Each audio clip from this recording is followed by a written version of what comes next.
Hey guys, it's Kevin with Car Speed. Today I want to talk to you about how we've known since we were little boys that the electric engine was going to take over the car performance world.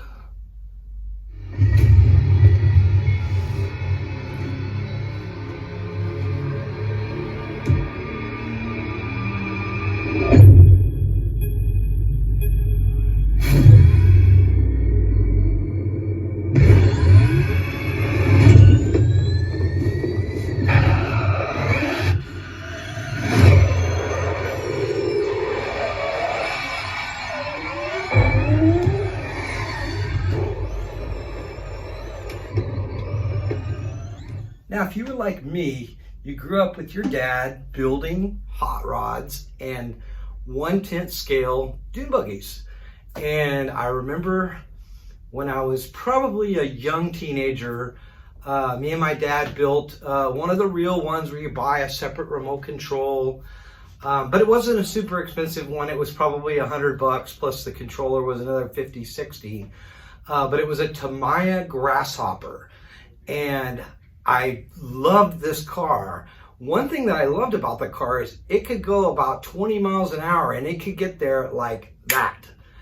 And now the battery charge only lasted about 15 minutes and the battery pack was, yay big. And then you had to charge the battery for an hour and it would run for another 15 minutes. But man, when it was fully charged, that sucker was fast. It would out-accelerate anything. Out-accelerate my friend on his bike, out-accelerate the dog.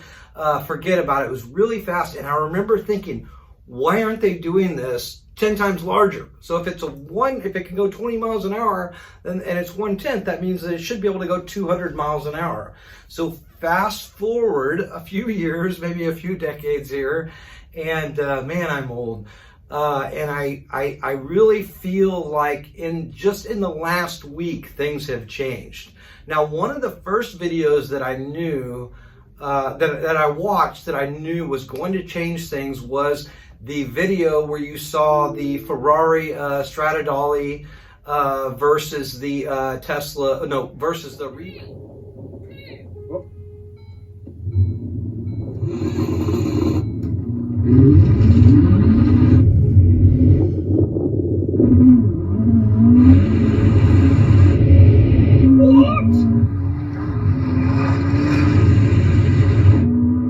This is nuts!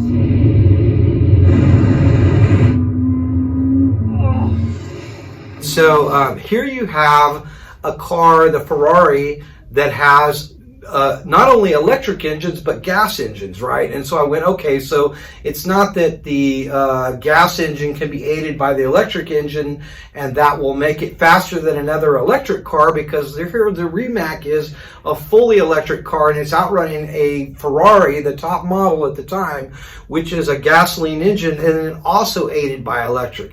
And that's when I knew that was the beginning of the end, because if you can't go faster with a gas engine and you also can't go faster with a gas engine aided by an electric engine than a fully electric car, then it's only a matter of time before electric cars take over the super high performance world. One of the videos that we saw this week that I found really interesting was the Lucid Air Sapphire versus Tesla Plaid versus Bugatti Chiron. So, of course, the Bugatti Chiron is one of the fastest cars in the world, 1,500 horsepower. It's a quad turbo car. And then you have the Tesla Plaid, which has been spanking everything, of course. And it's 135 grand. And then we have a new contender now, which is the Lucid. The Lucid's been out there for a while, but that's the Lucid Sapphire. So here we have a four-door sedan that's going to outrun a Tesla Plaid, and indeed it actually did by a pretty wide margin. And so the difference is the Lucid one is $250,000, right? And so that doesn't really mean that it's in the category with some other muscle cars or fast cars today. So how is it going to completely take over? Well, so here we come to video number 3. Okay, video number 3 was filmed by CarWow, And if I'm not mistaken, the car is a McMurdy, and then I'm not sure how you pronounce the name, Britling or something like that. But anyways, it's a one-seater car. This one ran the quarter mile. Well, first of all, it did 0 to 60 in 1.4 seconds.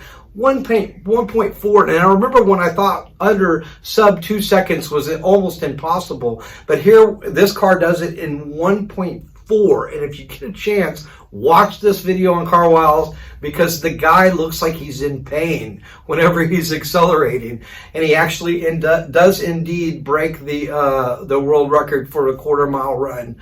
And so the other amazing thing about that one is it had like a reverse hovercraft, and so it was able to create its own downforce, over a 1 ton of downforce in the car, which means it is sticking to corners better. And all of this stuff is being is using electric motors, electrification, and nothing analog. No, well, I say analog, no ICE, no internal combustion engines. And so I think that it, unfortunately for us, we're going to see a time in the very near future, probably the next 5 to 10 years, when speed is just completely meaningless. You're going to be able to go and buy a Mazda 3 for 30 grand, and it's going to be faster than like my Hellcat or a Cobra Shelby. It's going to be like on that scale, and it's going to make speed meaningless. So what will be important in the future? How will the car community keep its passion for cars amidst the idea that speed is meaningless, or it's irrelevant, everything's fast, everything's super quick? How are we going to retain the romance and also the camaraderie that we feel as car guys, and that connection that we feel with our cars? And I'm going to tell you, I believe that it's going to be how the car makes you feel. So recently I was debating whether to buy a Corvette C8 Z06 or one of the last call Hellcats. And in the end, I decided I wanted the Hellcat, even though I know that the C8 Z06 is going to be way faster, it's going to be quicker, it's going to corner better, blah, blah, blah. It's going to do everything better. But the one thing that it isn't going to do as well is it's not going to capture my heart the way that my Hellcat has over the last 6 years since I've owned it. There's just something about that supercharger whine. There's something, and I mean, you got to manage this thing. It's all over the road. You definitely have to manage its speed. And that's one of the things that I like. I like the imperfection. I like that sound. I like the smell of burnt rubber. All of these things have a factor in the way that I feel about the car. Another example. So I have a 1974 Corvette Stingray, and it's got a 350. It was a little under 300 horsepower at the time. That was, a decent amount of power. And what I like about that car is that when you're in a corner and you're taking a slight bend, you're going 90 miles an hour, it really feels like you're about to lose it. It really feels like you're about to lose it. You're about to crash. And I realized that I really, really like that feel. I really like that feeling.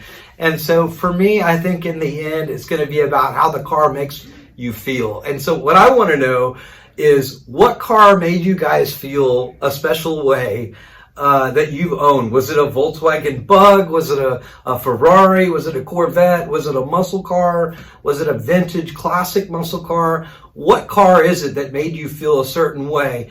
And what car is still going to capture that nostalgia for you 10 or 20 years down the road?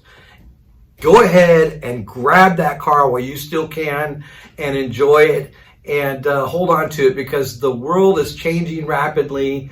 And yes, people are going to be going faster, but they may have lost some of the essence of what it means to be a car guy in the electronic world. Let me know what you guys think.